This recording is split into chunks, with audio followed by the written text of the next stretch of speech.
Assalamualaikum warahmatullahi wabarakatuh. May peace be upon us all.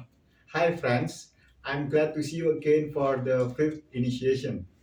This week we will discuss understanding complicated sentences 2 from module 6 Ping 330Y.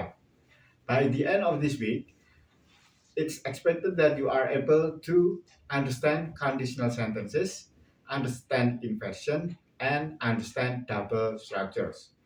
You can read Module 6 Ping 3305 before participating in the discussion to help you learn Initiation 5 and the enrichment material are provided for you.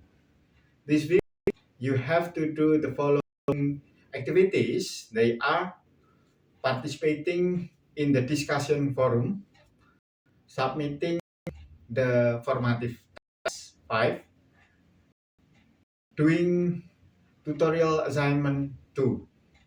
Good luck. Break a like. Wassalamualaikum warahmatullahi wabarakatuh.